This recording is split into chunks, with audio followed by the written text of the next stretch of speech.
আজকে ব্যালকনি গার্ডেনে বসে আপনাদের সাথে কিছুক্ষণ কথা বলবো। আশা করি আপনাদের ভালো লাগবে। আসসালামু আলাইকুম, সবাই কেমন আছেন? আশা করি সবাই ভালো আছেন। নতুন আরেকটা ব্লগে সবাইকে আমার চ্যানেলে ওয়েলকাম করছি। আমি যেরকম গাছ দেখতে পছন্দ করি, কোথাও ফুল দেখলে পছন্দ করি, তেমনি নিজেও ছোট্ট ব্যালকনি গার্ডেনে গার্ডেনিং করতে পছন্দ করি। এটা আমার একটা ভালো লাগা।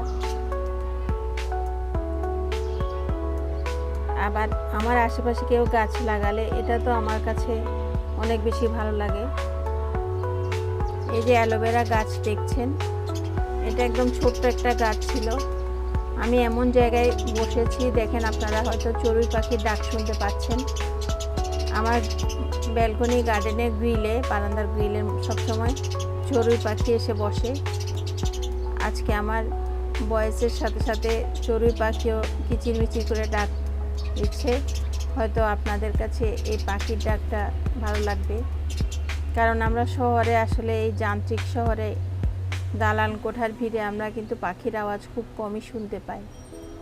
যাদের বাসার আশেপাশে গাছপালা থাকে ওরা হয়তো পাখির ডাক শুনতে পায়, কিন্তু যারা আমরা শহরে বসবাস করি এখানে কিন্তু এই জিনিসটা একবারে দেখা যায় না।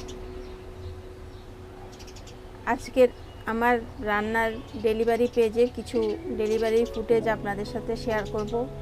আর আজকের ব্লগ জুড়ে থাকবে আমার গার্ডেনিং করার যে গাছে আমার কি কি হয়েছে, যেটা দেখে আমার খুব ভালো লেগেছে বা আমি আনন্দিত হয়েছি। আপনারাও চাইলে এরকম ছোট ছোট টবের মধ্যে গাছ লাগিয়ে অনায়াসে দুই একটা জিনিস আমার মতন পেতে পারেন। এই যে আপনারা যে করলা গাছটা দেখছেন, এটা কিন্তু আমি একটা জায়গা থেকে তুলে এনেছিলাম। এটা কিন্তু আমি নিজে বীজ লাগাই নাই বা চারা কিনে আমি টবে বসাই নাই। এটা আমি একটা ছোট্ট চারা,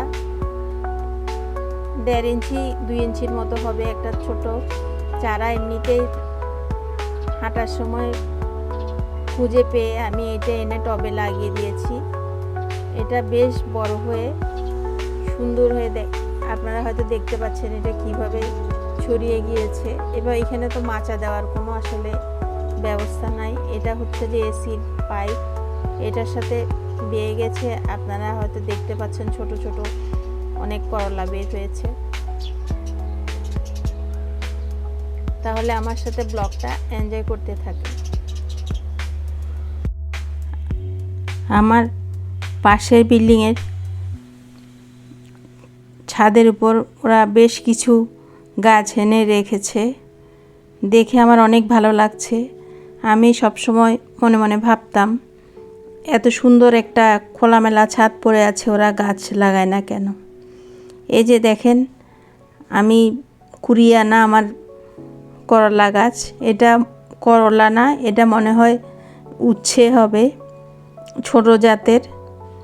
এটা যখন বড় হবে তখন বুঝতে পারবো আসলে এটা কি। অনেকগুলা বের হয়েছে, দেখে আসলে আমি মুগ্ধ হয়ে গিয়েছি। আমি এমনিতে গাছ হিসাবে লাগিয়েছি, যাই হোক এই পাতার কিন্তু ভর্তা খাওয়া যায়। এই যে আপনাদেরকে দেখাচ্ছি, ছোট ছোট অনেকগুলা করলা ধরেছে। এই পাতাকে আপনি সিদ্ধ করে তেলে ভেজে মাছ দিয়ে অথবা এমনিতেও পাটায় শিলপাটায় বেটে ভর্তা বানিয়ে নিতে পারেন। আমি একটু বিকেলবেলা হাঁটতে বের হয়েছিলাম, দেখলাম ওইদিকে একটা জায়গায় একটা ভ্যানের মধ্যে, এরকম ভ্যানের উপরে নিচে ওরা ফুলের টব, তারপর ফুলের চারা, বিভিন্ন রকম সার, ফুল গাছ লাগিয়ে রেখেছে। যেটা আমি মনে মনে ভাবছি যে আজকাল সবাই কিন্তু কম বেশি গাছ লাগাতে পছন্দ করে। যার যতটুকু জায়গা আছে সবখানে গাছ লাগিয়ে গাছের সৌন্দর্য উপভোগ করে। যাদের বেশি জায়গা আছে তারা বিভিন্ন রকম ফলের গাছ লাগাতে পারে। যারা আমার ব্লগ দেখেন তাদেরকে অনুরোধ করব আমার ব্লগের মধ্যে একটা লাইক দিয়ে ব্লগটা দেখা কন্টিনিউ করবেন। এই যে আপনাদেরকে এই গাছটা দেখাচ্ছি, মিষ্টি কুমড়া, ছোট ছোট 2টা মিষ্টি কুমড়া বের হয়েছে। আর পাশে একটা বরবটি গাছ আছে, ওখানে বরবটি ও ধরেছে। আর এই পাশে আরেকটা করলা গাছ আছে, ওটা তো বেশ কিছু করলা ধরেছে। আমি তো আমার গত ব্লগে দেখিয়েছিলাম, আমি গাছের থেকে 4টা করলা নিয়ে আমি চিংড়ি মাছ দিয়ে ভাজি করে খেয়েছি। করলার কালারটাও কিন্তু ভাজি করার পরে একদম সবুজ ছিল। এবার তেমন একটা ফুল নাই নয়নতারা ছাড়া। আর যারা আমার নতুন ভিজিট করছেন চ্যানেল, তাদেরকে অনুরোধ করব আমার চ্যানেলটা সাবস্ক্রাইব করবেন। আর যারা করেছেন তাদেরকে অনেক ধন্যবাদ। এই যে আমার কিছু ডেলিভারির চিকেন সমুচা, এটা অনেক দূরে পাঠাবো, তাই আমি একটু বানানোর পর ভেজে নিয়েছি। আর আছে চিকেন বার্গার পেটি।